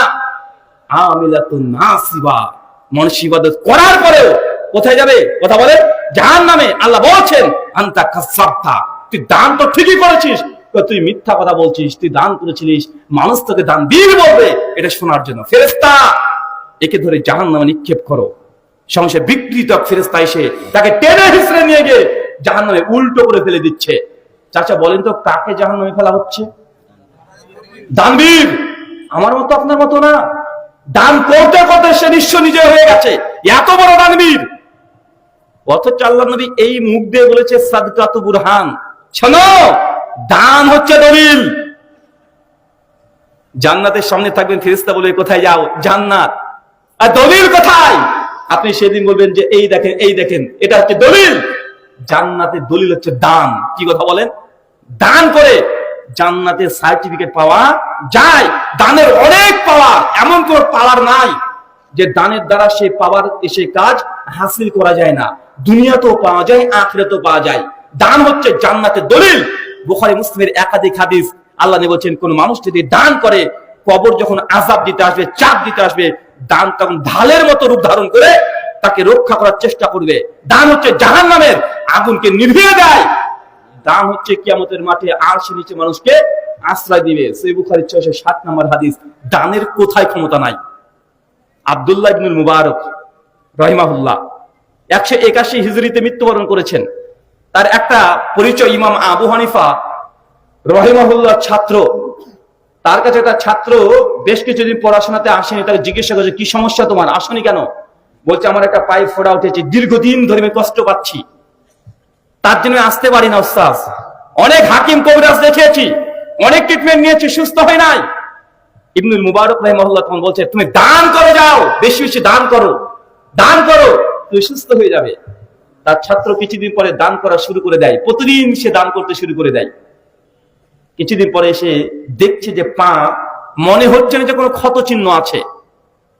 দুনিয়াতে যদি কোনো মেডিসিন হয়, কোন রোগ বালা মুসিবত বিপদ আপদ, তার যদি কোনো মেডিসিন ট্রিটমেন্ট হয়, সবচেয়ে বড় ট্রিটমেন্ট হচ্ছে দান করা। কি করা কথা বলেন? দান করা। আপনি ডাক্তারের কাছে চলে যাচ্ছেন, অপারেশন করতে হবে। মা শুনেছে তার ছেলে ঢাকাতে কাজ করতে গিয়ে 10 তলা বিল্ডিং থেকে পড়ে গেছে, মা ছটফট করে কাঁদাকাটি শুরু করে দিয়ে ছুটছে টাকা নিয়ে যে ছেলে কোন বাঁচাবে। বলেন তো এই আবেগ দিয়ে তার ছেলের উপকার হবে না? মা কি করতে পারতো? টুক করে গিয়ে সঙ্গে সঙ্গে বদনাটাকে নিয়ে ওযু করে 2 রাকাত নামাজ পড়ে যদি তার রবকে বলতো আল্লাহ আমার ছেলে হালাল উপার্জন করতে গিয়েছে, আমি শুনলাম ছাদ থেকে পড়ে গেছে, আল্লাহ তুমি তো সমস্ত কিছুই পারো, তুমি আমার সন্তানকে সুস্থ স্বাভাবিক ভাবে, তুমি আর শাফি, তুমি সুস্থতা দানকারী, তুমি আমার সন্তানকে হেফাজত করে আমার বুক পর্যন্ত নিয়ে এসে দাও। মা যদি একবার তার রবকে বলতো, আল্লাহ তার এই মুসিবত দূর করতে পারেন কি পারেন না? কথা বলেন, পারেন। তাই আমি আগেই বলেছি, আপনার স্ত্রী গর্ভে সন্তান আছে, আপনার স্ত্রী অনেক ভীতু। কেন? কারণ সব জায়গায় এখন অপারেশন হচ্ছে, এর জন্য র্যাকেট চলছে। মেডিকেল দপ্তরটা পুরো চলে গেছে কসাইয়ের হাতে। কার হাতে? কসাই। আপনার স্ত্রী সুস্থ স্বাভাবিক মানুষ, সকালবেলায় আজকে ঝাড়ু দিয়েছে, রান্না করেছে, বিকেল বেলা থেকে একটু ফলস পেন উঠেছে, ব্যথা উঠেছে, আপনি হসপিটাল নিয়ে চলে গেলেন, স্ত্রী ভালোই ছিল, কোনো সমস্যা নেই, ডাক্তারও বলছে কোনো সমস্যা নেই, সবকিছু ঠিকঠাক আছে, আপনার স্ত্রী ইনশাআল্লাহ নরমাল ডেলিভারি হবে। আপনি আশ্বস্ত হয়েছেন, না মাশাআল্লাহ নরমাল ডেলিভারি, খুশি হয়ে গেছেন, ভর্তি করে দিয়েছেন। রাত 11টার দিকে আপনাকে বলছে আপনি দ্রুত আসেন। কি? আপনার স্ত্রীর সিরিয়াস কন্ডিশন। কেন? আপনার স্ত্রীর এখন প্রেশার বেড়ে গেছে, পানি কমে গেছে, পানি ভাঙতে শুরু হয়ে গেছে, আপনার ছেলে লাড়ি উল্টে নিয়েছে পেটের মধ্যে। যদি 2 ঘন্টার মধ্যে সিজার না করেন, তাহলে মা বেটা যে কোনো একজন মৃত্যুবরণ করবে। বা আছে না নাই? কথা বলেন। অথচ কিছুই হয়নি, কেন? ও জানছে যে এটাকে যদি পেট কাটা যায় 40-50 হাজার টাকা ইনকাম করা যাবে, নরমাল ডেলিভারি করলে এইটার হবে না। তাই এখন এই সিস্টেমটাও পুরো কসাইদের হাতে চলে গেছে না ভাইজান? সবাইকে বলছি না, অধিকাংশটা কসাই হয়ে গেছে। আল্লাহ সুবহানাহু ওয়া তাআলা আমাদেরকে তুমি হেফাজত করো, আমিন। তাই আমি আগে বলেছি, যদি পরিত্রাণ পেতে চান দান করেন বেশি বেশি। স্ত্রী হসপিটালে আছে, 20,000-30,000 টাকা অপারেশন করার জন্য বা সিজার করার জন্য ডাক্তার ফিস না দিয়ে 5,000 টাকা একটা নেক জায়গা, ভালো মানুষের কাছে বা মসজিদ মাদ্রাসা, যেই জায়গাতে দিলে কল্যাণ হবে, দিনের কল্যাণ হবে, ওখানে দান করেন। আর আল্লাহকে বলেন, আল্লাহ আমি 5,000 টাকা তোমার সন্তুষ্ট উদ্দেশ্যে দান করেছি, আমার স্ত্রী হসপিটালে আছে, আল্লাহ তুমি যে কোনো ভাবে হোক আমার স্ত্রীর নরমাল ডেলিভারি করে দাও। আল্লাহ চাইলে পারেন কি পারেন না? কথা বলেন, পারেন কি পারেন না? আরে আপনি তো করতেই চান না, আপনি তো ভরসা করছেন ডাক্তারের উপরে। তার জন্য আজকে গোটা বিশ্বের জগতের চিত্রটাই পরিবর্তন হয়ে গেছে। আল্লাহ সুবহানাহু ওয়া তাআলা আমাদের প্রত্যেককে হেদায়েতে কামেলা দান করুক, আমিন। স্ত্রী যখন চলে যাবে, একদম ডাক্তারের কাছে ভর্তি হয়ে যাবে, মসজিদ থাকে না, থাকে না, ওইখানে গিয়ে 2 রাকাত নামাজ পড়েন, আল্লাহর কাছে বলেন, ডাক্তারের উপরে ভরসা যতটা করবেন, আল্লাহর কাছে বলেন যে আল্লাহ আমার স্ত্রী হোক, আমার সন্তান হোক, আমার ভাই হোক, যেই হোক, 2 রাকাত নামাজ পড়ে ওখানে দোয়া করেন। দেখেন কত দ্রুত আল্লাহ আপনার দোয়া কবুল করতে পারেন। করবো তো ইনশাআল্লাহ? করবো তো? আগে নিজেদের হৃদয়টাকে পরিষ্কার করে নেন। ইবাদত করলে যে আল্লাহ কবুল করবে কোনো নিশ্চয়তা নাই। ইবাদত করেও মানুষকে জাহান্নামে যেতে হবে। আল্লাহ সুবহানাহু ওয়া তাআলা কোরআন মাজিদে এটাই বলছে, দানবীর তাকেও ধরে জাহান্নামে নিক্ষেপ করা হবে। চলেন একটা ঘটনা আপনাকে বলি। নবী আদমের নাম শুনেছেন? নবী আদমের নাম জানা আছে তো নাকি ভাইজান? আমাদেরকে যদিও এখন বাংলাদেশ মুসলিম একটা দেশ, 90% মুসলিম কান্ট্রি, এই দেশেও ইতিহাস, ভূগোল, জীবন বিজ্ঞান, ভৌত বিজ্ঞান লিখছে বান্দরে। কারা? কথা বলেন। মানুষের ইতিহাস কে লিখছে এখন? বানরে। মানে বুঝতে পারলেন না? মানে আমাদের বইয়ের সিলেবাসে শেখানো হচ্ছে যে মানুষ এসেছে বানর থেকে, চার্লস ডারউইনের থিওরি অফ ইভলিউশন শেখানো হচ্ছে কি হচ্ছে না? কথা বলেন। আরে হচ্ছে। আমরা মুসলমান, আমরা কোনো বানরের বাচ্চা না, আমরা হচ্ছে নবী আদমের বাচ্চা। কার বাচ্চা? মানে মানুষের বাচ্চা। আর যারা বানরের বাচ্চা তারা আবার মানুষের ইতিহাস লিখছে। চিন্তা করা যায়? বানরের বাচ্চা বানরের ইতিহাস লিখুক, মানুষের ইতিহাস লিখছে। নবী আদম, গোটা বিশ্ব জগতের 3টে বৃহত্তর ধর্ম তারা মনে করে পৃথিবীর প্রথম মানুষ হচ্ছে আদম। যে মুসলমান আমরা মনে করি 180 কোটি, খ্রিস্টান যারা 220 কোটি তারা মনে করে পৃথিবীর প্রথম মানুষ বানর না, মানুষ, তার নাম অ্যাডাম আর ইভ। হিন্দু দাদারা তারাও মনে করে একই কথা। হিন্দুদের একটা ধর্মগ্রন্থ আছে, নাম ভবিষ্য পুরাণ, প্রতিশোধ পর্ব 4 অধ্যায় 3 শ্লোক নাম্বার 26, 27, 28 পর বলছে আদম হাব্বা রূপবতী মিলেচ্ছা। ভগবান বিষ্ণু ব্রহ্মা তিনি প্রথম যে মানুষকে সৃষ্টি করেছিলেন নিজের শরীরের মাটি দিয়ে, তার নাম আদম, তার স্ত্রী হাব্বাবতী। হাব্বাবতী কে বলেন তো ভাইজান? আমার হাওয়াকে বলছে। আমরা বলছি আদম হাওয়া, খ্রিস্টান বলছে অ্যাডাম ইভ, আর হিন্দু দাদারা বলছে আদম আর হাব্বাবতী। তো পৃথিবীর প্রায় 600 কোটি মুসলিম, হিন্দু আর খ্রিস্টানদের বিশ্বাস পৃথিবীর প্রথম মানুষ হচ্ছে আদম, আর আমাদেরকে শেখাচ্ছে বাদর। এই জন্য দেখবেন তারা বাদরামি বেশি করে। কি করে না? যারা বান্দরের বাচ্চা তারা বান্দর মানে বাদরামি তারা বেশি করে। আল্লাহ সুবহানাহু ওয়া তাআলা আমাদেরকে বোঝার তৌফিক দান করে, আমিন। নবী আদমের বেশ কয়েকজন সন্তান ছিল। তোর একজন হাবিল, একজনের নাম কাবিল। নাম জানা আছে? জানা আছে তো? আচ্ছা, 2 ভাই কুরবানি করেছে কি করে নাই? আল্লাহ কি 2 ভাই কুরবানি কবুল করেছিলেন? আল্লাহ 1 ভাইয়ের কুরবানি কবুল করেছে, 1 ভাইয়ের কুরবানি ধুলি কোনার মতো উড়িয়ে দিয়েছে, 5 পয়সা মূল্য দেয়নি। চাচা চিন্তা করে দেখেন, পৃথিবীর প্রথম মানুষ, প্রথম সন্তান, প্রথম নবী, প্রথম কুরবানি আল্লাহ একজনে কবুল করলেন, একজনে কবুল করলেন না। আপনিও আদম সন্তান, আপনি ইবাদত করলে কি আল্লাহ কবুল করবে? যতক্ষণ হৃদয় এটা না যাচ্ছে ততক্ষণ ইবাদত করেও কোনো ফল পাবেন না। 1 টাকা দান করার আগে আপনাকে জেনে নিতে হবে ইবাদত কবুলের শর্ত কি কি, শর্ত পূরণ করে তারপরে ইবাদত করতে হবে। ধরেন আপনি বিসমিল্লাহ বলে পুকুরে একটা ঝাঁপ দিলেন আর বললেন আলহামদুলিল্লাহ ওযু হয়ে গেছে, ওযু হবে? তখন আপনি বলেন ওযুতে তো হাত মুখই তো ধুই, আমি তো একটু বেশি ধুয়েছি, এবার বিসমিল্লাহ বলে পানিতে ঝাঁপ মারলাম আর বললেন ওযু হয়ে গেছে, ওযু কি হবে? আরে ওযু হবে না। আপনি যদি মনে করেন যে আমি ওইভাবে ওযু করে 1 কোটি রাকাত নামাজ পড়বো, বা আল্লাহ আপনার নামাজ কবুল করবে? নামাজ কবুল করবে না, কারণ যার ওযু নেই তার নামাজ নেই। তাই যে কোনো ইবাদত করার পূর্বে যখন শর্ত আছে, সার্বিক ইবাদতের আগে কিছু শর্ত আছে। চলেন ছোট্ট ছোট পয়েন্ট বলবো, আলোচনা শেষ, সেই পয়েন্টগুলো মনে রাখেন। 1, ইবাদত করার পূর্বে বিশুদ্ধ ঈমান থাকা জরুরি। কি থাকা? ঈমান। ঈমান মানে আপনাদের পাড়ার ওই ঈমান বিশ্বাস আছে ও না। ঈমান মানে কি? আমানতু বিল্লাহি ওয়া মালাইকাতিহি পড়েননি বারবার? এই ঈমান রাখাটা বাধ্যতামূলক। সহিহ বুখারীর 450 নম্বর হাদিস, আল্লাহ নবী বলেছেন কেউ যদি দুনিয়াতে একটা মসজিদ নির্মাণ করে দেয়, বাইতুল ফিল জান্নাহ, তার জন্য জান্নাতে একটা ঘর দেওয়া হবে। কি দেওয়া হবে? ঘর দেওয়া হবে। কি তৈরি করলে? একটা মসজিদ তৈরি করলে। যদি হিটলার যদি 1 কোটি যদি মসজিদ তৈরি করে দেয়, ডোনাল্ড ট্রাম্প, কোন অমুসলিম যদি 1 কোটি মসজিদ তৈরি করে দেয়, জান্নাতে ঘর পাবে? ঘর তো দূর কি বাত, ও একটা বদনা পাবে। কেন রে ভাই? আরে ও যে কাজ করেছে আমি তো একই কাজ করব, তাই না? আমি একটা মসজিদ তৈরি করবো, জান্নাতে ঘর পাবো, আলহামদুলিল্লাহ। কিন্তু একই কাজ যদি কোনো অমুসলিম করে, সে জান্নাতে ঘর তো দূরে কথা, পায়খানা ঘরটাও জুটবে না তার। যদিও পায়খানাতে পায়খানা বা জান্নাতে পায়খানা দরকার হয় না, তারপরেও পাবে না। এখন পার্থক্য কি? তার ইবাদত কবুল হচ্ছে না, আমার হচ্ছে। পার্থক্য কোথায় বলেন তো? ঈমান নাই। কি নাই? ঈমান। এই প্রাচীন নাই। তাই ঈমানবিহীন কোন ইবাদত কবুল হবে না। ঈমান বলতে কি? আল্লাহকে বিশ্বাস। অনেকে মনে করে ঈমান মানে আল্লাহকে বিশ্বাস। আরে আল্লাহকে বিশ্বাস করলে কি আপনার ঈমান কমপ্লিট হয়ে গেল? আপনার ইবাদত কবুল হয়ে যাবে? আরে আবু জাহেল, আবু লাহাব, উতবা, সাইবা, তারা কি আল্লাহকে বিশ্বাস করতো না? তারাও তো আল্লাহকে বিশ্বাস করতো। আবু জাহেল তো কাবা করে গিলাফ ধরে কাদাকাদি করতে শুরু করেছে, হে কাবার রব, যদি মোহাম্মদ হকের উপরে প্রতিষ্ঠিত হয় এই কাবার তার দায়িত্ব দিয়ে দাও। আর আমি যদি হকের উপরে প্রতিষ্ঠিত হই তাহলে আমাকে এই কাবার দায়িত্ব দিয়ে দাও। দেখেন আবু জাহেল নাস্তিক ছিল না। যারা আল্লাহকে বিশ্বাস করে না তাদেরকে নাস্তিক বলে। আবু জাহেল সে মুশরিক ছিল, 360 দেবতার পূজা করত, আল্লাহকে বিশ্বাস করত, আবার 360 দেবতার পূজাও করত। সে কাফের ছিল, সে মুশরিক, সে নাস্তিক নয়। আল্লাহকে বিশ্বাস করলে যে ইবাদত কবুল হবে এমনটা নয়। অনেকে বলে যে আল্লাহকে যদি এমনি মেনে নাই, আল্লাহ বিল্লাহ করে, তাহলে নাকি জান্নাত দিয়ে দিবে। ভাইজান, আমার জানা মতে পৃথিবীর বিভিন্ন ধর্মগ্রন্থেও ঈশ্বরের অনেকগুলো নাম বলতে বলতে একটা নাম আল্লাহ চলে এসেছে। আপনি বাইবেলে এখনই অ্যারাবিক ভার্সন বের করেন, বুক অফ জেনেসিস প্রথম পৃষ্ঠা, একদম প্রথম পৃষ্ঠায় 17 বার আল্লাহর নাম আছে। আরবিয়ান খ্রিস্টানরা তারা গডকে তারা গড বলে না, গড ইংলিশ শব্দ, তারা আল্লাহ বলে ডাকে। পাকিস্তানে যারা দেখবেন, পাকিস্তানে যদি কোনো খ্রিস্টানের সঙ্গে কথা হয়, তারা আল্লাহ শব্দ বলে ডাকে, এবং তাদের উর্দু বাইবেলে আল্লাহ শব্দ লেখাই আছে।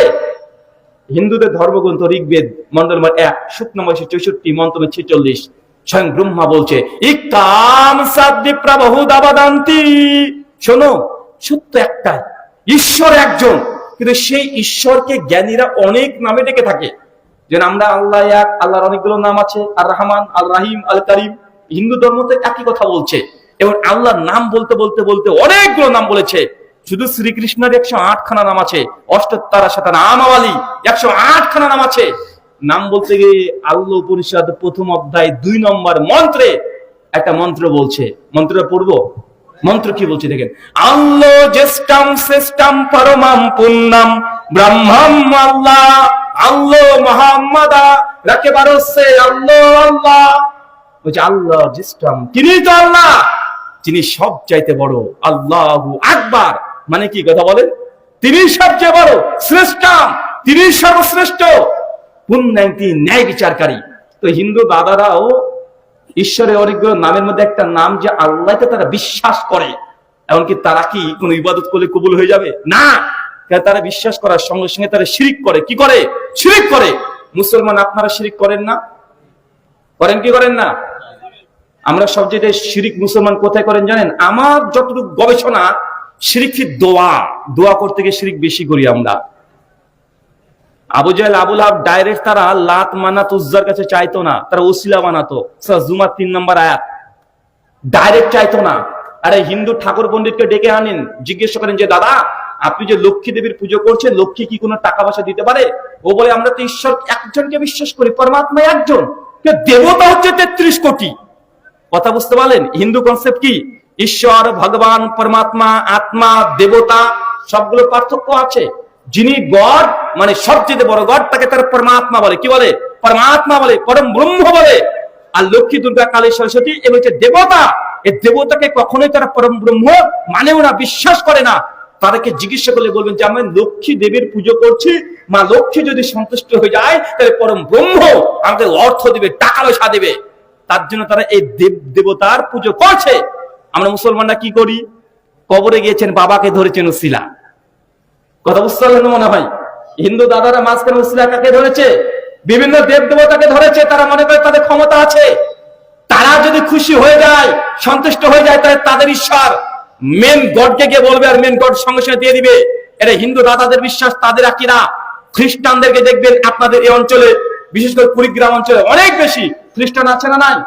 রৌমারিতে তো খ্রিস্টানের গির্জা আছে, বাড়ির মধ্যে খ্রিস্টানরা গির্জা করে রেখে দিয়েছে, নাম আবার হাজী সাহেব, অনেক এরকম আছে। কুড়িগ্রাম, ঠাকুরগাঁ, পঞ্চগ্রাম এই জায়গাগুলোতে না হলে 50,000 নতুন করে খ্রিস্ট ধর্ম গ্রহণ করেছে। বাংলাদেশের মানুষ আপনার উদাসীন হয়ে গেছেন। খ্রিস্টানরা যখন দোয়া করবে, দোয়ার ভাষা দেখবেন তারা পরিষ্কার এইভাবে দোয়া করে, হে স্বর্গীয় পিতা, তোমার রাজ্য আসুক, পিতা, পুত্র, পবিত্র আত্মা, তোমার পুত্রের নামে আমি তোমার কাছে এই জিনিস চাই, তুমি আমাকে এই জিনিস দাও। তারা যীশু খ্রিস্টের কাছে ডাইরেক্ট চায় না। কি বলে? যে হে স্বর্গীয় পিতা মানে ঈশ্বর, পরমাত্মা আল্লাহ, আমি তোমার পুত্রের ওসিলায় চাইছি, পুত্রের নাম নিয়ে চাইছি। তারা শিরক কোথায় করেছে? কোথায়? শিরকের দোয়া। মুসলমান এই জায়গাতে পদস্খলন করেছে। তারাও বলছে ইয়া আব্দুল কাদের জিলানী মাদাত। কেউ ফিরে না খালি হাতে, খাজারে তো দরবার হতে। বলা হয় কি হয় না? শিরক করা হয় কি হয় না? দোয়ার মধ্যে, দোয়ার মধ্যে আপনিও শিরক করেন। আপনি বলেন যে মাজার আল্লাহ কিছু দিতে পারে না, যে মাজারে সে আছে পীর বাবা কিছু দিতে পারে না, তার ওসিলাতে চাইছি। আরে এই ওসিলায় তো খ্রিস্টানরা করে পথভ্রষ্ট হয়েছে। এটাই তো আমাদের ভারতবর্ষে হিন্দুরা করে। তো তারা আবার মুশরিক হলো কিভাবে? আপনি যদি ইমানদার হন, আল্লাহ সুবহানাহু ওয়া তাআলা বুঝার তৌফিক দান করে। আমিন। সম্মানিত সুধী, ইবাদত কবুলের পূর্ব শর্ত ঈমান বিশুদ্ধ হতে হবে। 1 2 নিয়ত থাকতে হবে। কি থাকতে হবে? নিয়ত যদি না থাকে, আল্লাহকে সন্তুষ্ট করার জন্য নেকি পাবেন? যদি হয় লোক দেখানো, নাকি হবে? নামাজ পড়তে যাচ্ছেন, জুমার দিন, নতুন বিয়েছে, শ্বশুর বাড়ি, আপনি ভাবছেন যদি জুমার দিনে না যায় বউ কি ভাববে, শ্বশুরই বা কি বলবে, লজ্জা লাগছে, এই জন্য জুমার মসজিদে যান। ভাই বলেন তো এই নামাজ আল্লাহ কবুল করবে? এই নামাজ তো বউকে খুশি করার জন্য করেছেন, বউ খুশি হবে, এটা থেকে আল্লাহ খুশি হবে না। তাই নিয়ত খাস আল্লাহর জন্য করতে হবে। ইন্না সলাতি ওয়া নুসুকি ওয়া মাহিয়া ওয়া মামাতি লিল্লাহি রাব্বিল আলামিন। আমার সালাত, আমার নামাজ, আমার হজ, যাকাত যা হবে, 1 টাকা যদি দান হয় আল্লাহকে খুশি করার জন্য হবে। কাকে খুশি করার জন্য? আল্লাহকে খুশি করার জন্য। আপনি তো গাবদলি হাটে গিয়ে কুরবানির সময় সবচেয়ে বড় গরুটাকে দেখেন, নাম হচ্ছে কি? ডন। আর ভাবছেন যে ডনকে কিনে এনেছো মানুষ দেখবে। আর চাচা আপনার ভিতরটা একটু আনচান বেশি করে, মানে কুরবানি জবাই চলছে আর ভাবছেন কখন যে দাড়ি পাল্লায় তুলবো, কখন যে দাড়ি পাল্লায় তুলবো। যতক্ষণ দাড়ি পাল্লায় না তুলছেন আর আপনি যা আইডিয়া করেছেন তা না পূর্ণ হয়েছে, ভেতরটা আপনার খসখস করে যায়, যায় কি যায় না, কথা বলেন? আর দেখা যাচ্ছে আপনি ভেবেছিলেন যে 8 মুন হবে, হয়েছে মাত্র 7 মুন 10 কেজি। আপনি তখন বলছেন লস হয়ে গেল রে 30 কেজি। চাচা কুরবানি দিয়েছে, দেখেছেন তো চাচার কুরবানি, ও 30 কেজি লস হয়ে গেছে, আইডিয়া ফেল। আছে না নাই সমাজে, কথা বলেন? মানে কুরবানি দেবে, আমি বলছি না যে আপনি কুরবানি দিবেন 1 ভাগা না 7 ভাগা, জায়েজ না না জায়েজ এই মাসালা অনেক পরে। গোটা গরু যদি কুরবানি করে দেন তারপর আল্লাহ কবুল করবেন কি করবেন না এই নিশ্চয়তা নাই। নবী আদমের সন্তান গোটা কুরবানি করেছে, তারপর আল্লাহ একজনে কবুল করে নাই। তাই সাবধান, হৃদয় যেন পরিবর্তন না হয়ে যায়। অন্তর পরিবর্তন হয়ে গেলে জান্নাত জাহান্নাম হয়ে যায়, যায় কি যায় না? জান্নাত জাহান্নাম হয়ে যায়। আর অন্তর যদি ঠিক থাকে, বান্দা ঘুমিয়ে থাকবে, তারপর আল্লাহ নেকি দিতে থাকেন, থাকে কি থাকে না? এটা সব অন্তরের কাজ। ঘুমিয়ে থেকে নেকি পাবেন। শুধু আজকে চলে যাবেন, নিয়ত করবেন যে ফজরে উঠবো, ঘুমিয়ে গেলেন। যতক্ষণ ঘুমাবেন, ঘুমানোর আগে সূরা ইখলাস, নাস, ফালাক, আয়াতুল কুরসি পড়ে হাতে 3 বার ফু দিয়ে শরীরকে মাসা করে ঘুমিয়ে গেলেন। সারা রাত ফেরেশতারা দাঁড়িয়ে থাকবে মাথার কাছে আর পায়ের উপরে, পায়ের কাছে আর মাথার কাছে দাঁড়িয়ে থাকবে। আপনি অজান্তে কাজ পরিবর্তন করবেন না, ফেরেশতা বলে আল্লাহ তুমি একে ক্ষমা করো, আল্লাহ এই বান্দাকে ক্ষমা করো, আল্লাহ ক্ষমা করো। সারা দিন সারা রাত যতক্ষণ ঘুমাবেন আল্লাহর কাছ থেকে ক্ষমা চাইবে। কে? হুজুর না, ফেরেশতারা দোয়া করবে। আমার দোয়া কবুল হতে পারে না হতেও পারে, কিন্তু ফেরেশতা যদি আপনার জন্য দোয়া করে, চিন্তা করতে পারছেন? সব এই হৃদয় অন্তর যদি ঠিক হয়ে যায়, বান্দা ঘুমিয়ে থাকবে, তারপরও নেকি পেতে পারে। আর যদি বাঁকা হয়ে যায়, দান করে জাহান্নামে যেতে হবে। ইবাদত কবুলের 3য় শর্ত হালাল রুজি। কি বললাম, কথা বলেন? সোর্স অফ ইনকাম হালাল হতে হবে। ইনকাম যদি হালাল না হয় তাহলে ইবাদত লক্ষবার হজ করলে আল্লাহ কবুল করবেন না। হালাল ইনকাম করেছেন কিন্তু খাচ্ছেন হারাম, বিড়ি, সিগারেট, জর্দা। আপনারা কেউ খান নাকি গো?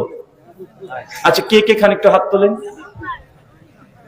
চাচা আপনি কি খান? চাচা জর্দা, সুপারি খান? জি চাচা খান। চাচা চাচা বয়স তো অনেক হয়ে গেল।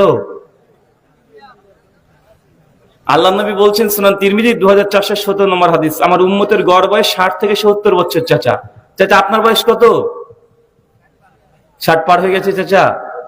তো আল্লাহ নবীর ভবিষ্যবাণী অনুযায়ী অলরেডি আপনি যে বয়স হায়াত পার কথা অলরেডি সেখানে পা দিয়ে দিয়েছেন, মানে আপনার 1 পা কলা ছতরে আর 1 পা কবরে।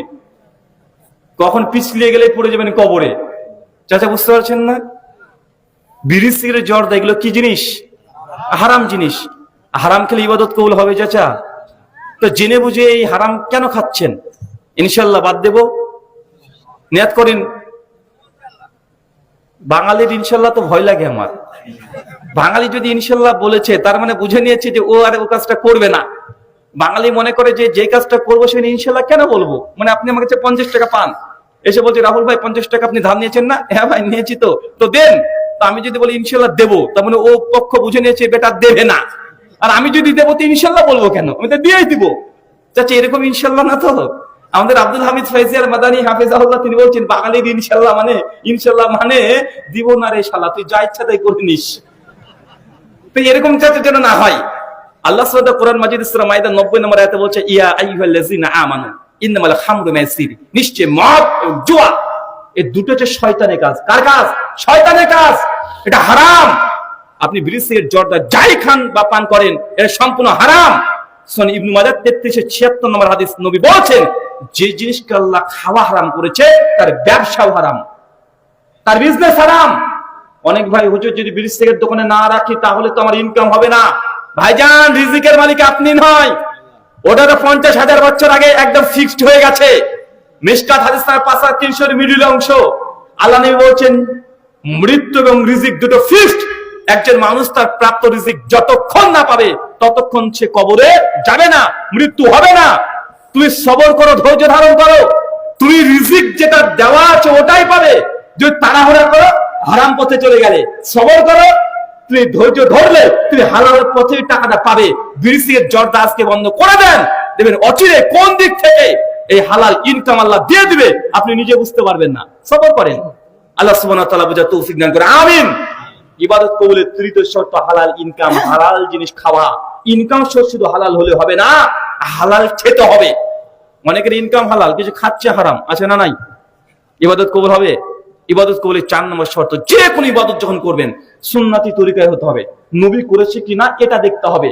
কে কি বলেছে, কে হুজুর কি দিয়েছে, কে ওজিফা দিয়েছে, কার জিকির, কার তরিকা আছে, কার তরিকা নেই, কোনো কিছু না। শুধু দেখতে হবে নবী করেছে কিনা, নবীর সাহাবীরা করেছে কিনা, বা মুসলিম উম্মাহর ইজমা দ্বারা প্রমাণিত কিনা। এরকম কিছু ক্রাইটেরিয়া দেখে আপনাকে ইবাদত করতে হবে সুন্নতি তরিকায়। 5, ইবাদত যখন করবেন বিদআত মুক্ত অবস্থায় হতে হবে। কি মুক্ত অবস্থায়? কথা বলেন, কি মুক্ত অবস্থায়? বিদআত মুক্ত অবস্থায়। ইবাদতের 6 নম্বর শর্ত শিরিক মুক্ত অবস্থায় হতে হবে। কি করতে হবে? শিরিক মুক্ত অবস্থায়। কয়টা শর্ত পেয়েছেন? কয়টা পেয়েছেন? আচ্ছা, একজন চট করে দাঁড়িয়ে ছুরি 6টা শর্তে হেডলাইনটা বলেন, বক্তব্য নাই। কারণ এই 6টা যদি পয়েন্ট বলতে পারেন আমি বিশ্বাস করি গোটা বক্তব্য আপনার মাথাতে মেমোরি কার্ডের মতো মুখস্থ হয়ে যাবে। বিয়ে করেছো? বিয়ে হয়েছে? তোমাকে বলছি বিয়ে করনি? করনি? এত টেনশনে পড়ে গেল কি ব্যাপার? এক নম্বর কি বললে? মাশাআল্লাহ, ঈমান। 2, নিয়ত খাস আল্লাহর জন্য, স্ত্রীর জন্য আবার করো না, গার্লফ্রেন্ডের জন্য। যে নামাজ পড়ছে এখন গার্লফ্রেন্ড তখন বলবে ভালো ছেলে পেয়েছি, এরকম যেন না হয়। 3, হালাল রুজি, সোর্স অফ ইনকাম হালাল হতে হবে, দিয়ে বিড়ি সিগারেট জর্দা খেতে হবে। হ্যাঁ কি? 4 নম্বর হচ্ছে সুন্নতি তরিকায় হতে হবে। মাশাআল্লাহ। 5, এই তুমি টুকলি দাও কেন? আচ্ছা তুমি বসো, দাঁড়াও, তুমি দাঁড়াও, ওঠেন, বলেন 6টা বলেন। হ্যাঁ না, 6 নম্বর না, প্রথম থেকে বলেন, বলার শখ দেখি। 1, না বিশুদ্ধ ইমান, ইমান তো আবু জাহেলেরও আছে ইমান। 2, নিয়ত খাস আল্লাহর জন্য। মাশাআল্লাহ। 3, হালাল রুজি। 4, সুন্নাত মোতাবেক হতে হবে। 5, বিদআত মুক্ত। 6, শিরিক মুক্ত অবস্থায় হতে হবে। মাশাআল্লাহ। আচ্ছা শেষ দুটো তুমি বলো এবার। মাশাআল্লাহ। আচ্ছা ইসমাইল, দুজনকে মৃত ব্যক্তির জন্য জীবিতদের করণীয় বর্জনীয় গিফট করে দাও, দুজন। আল্লাহ তুমি কবুল করো, আমিন। আল্লাহ পেছনে জগতে যতগুলো আমরা নেক কাজ করেছি, আমাদের এই নেক কাজ গুলো তুমি কবুল করো, আমিন। আল্লাহ নবী প্রত্যেক ইবাদত করার পরে, বিশেষ করে সালাত আদায়ের শেষে, সুনান ইবনে মাজাহ 924 নম্বর হাদিস, তিনি একটা দোয়া পাঠ করতেন। দোয়া, আল্লাহুম্মা ইন্নী আসআলুকা ইলমান নাফিয়া, হে আল্লাহ তুমি আমাকে এমন জ্ঞান দাও যে জ্ঞানটা উপকারী, ওয়া রিজকান তাইয়্যিবা, আল্লাহ এমন রিজিক দাও যে রিজিকটা হবে পবিত্র, ওয়া আমালান মুতাকাব্বালা, আল্লাহ এমন রিজিক, এমন আমাকে ইবাদত করার তৌফিক দান করো যে ইবাদত তুমি কবুল করবে। আমালান মুতাকাব্বালা, কবুলযোগ্য ইবাদত করতে হবে। 1 টাকা যদি দান করেন, সূরা বাকারা 261 নম্বর আয়াত, আল্লাহ সেটাকে 700 গুণ বৃদ্ধি করে দিতে পারেন। পারেন কি পারেন না? 1 টাকা আল্লাহ 700 গুণ বৃদ্ধি করতে পারে। সহিহ বুখারী 1219 নম্বর হাদিস, নবী বলছেন, কেউ যদি আল্লাহর ওয়াস্তে একটা খেজুরের অর্ধেক, এটা খেজুরের অর্ধেক মানে বুঝেন, খেজুরের অর্ধেক দান করে, তার নিয়ত যদি ঠিক থাকে, আল্লাহ সেই দানটাকে ডান হাত দিয়ে ধরে, তারপরে বড় করতে করতে করতে করতে করতে উহুদ পাহাড়ের সমান সে দানটা করে কিয়ামতের মাঠে আল্লাহ আপনার আমলনামে দিয়ে দিবেন। এটা হচ্ছে ইবাদত কবুল যদি হয়ে যায় এর মর্যাদা। হজ করতে গিয়েছেন, যদি হজ কবুল হয়ে যায়, নবী বলছেন এই ব্যক্তির নমুনা হচ্ছে সে আজকে জন্মগ্রহণ করেছে। কথা বুঝলেন না মনে হয়? মানে আজকে জন্মগ্রহণ করে জন্য একটা শিশুর কোনো পাপ থাকে না, হজ করতে গিয়ে যদি হজ কবুল হয়ে যায় আল্লাহর দরবারে, আপনি আর একদিনকার শিশু যা আপনার আমলনামা আছেন ওটা হয়ে যায়, যত গুনাহ আছে আল্লাহ সব ক্ষমা করে দেয়, একদম সাদা হয়ে যায়। চিন্তা করতে পারছেন? এই যে ইবাদত যদি কবুল হয়ে যায় তার এই বরকত। কিন্তু হজে গিয়ে হাই গাইস হজ করতে এসেছি, একদম সোশ্যাল মিডিয়ায়, মানে বাঙালিরা যা আছে সব সোশ্যাল মিডিয়া এখন চলছে কি চলছে না? হাই আজকে ঢাকায় গিয়েছি, আজকে ঈদের জন্য এই পোশাক কিনেছি, হাই গাইস দেখছেন, হ্যাঁ আজকে আমরা ইফতারে এই এই জিনিস দিয়েছি, আজকে ছাগলটা কিনেছি, আজকে গরুটা কিনেছি, দেখুন হাই আজকে আমি একটা আন্ডার প্যান্ট কিনেছি। মানে কি বাকি আছে? সবকিছু একদম সোশ্যাল মিডিয়ায় আছে না নাই? লৌকিকতা, শিরকুল রিয়া দূরে থাকতে হবে। আল্লাহ সুবহানাহু ওয়া তাআলা যাবতীয় লৌকিকতা থেকে আমাদেরকে তুমি পরিত্রাণ দান করো, আমিন। আলোচনা শেষ, প্রশ্নোত্তর কিছু করব? ভাইজান আপনি আলোচনা করেন এবার।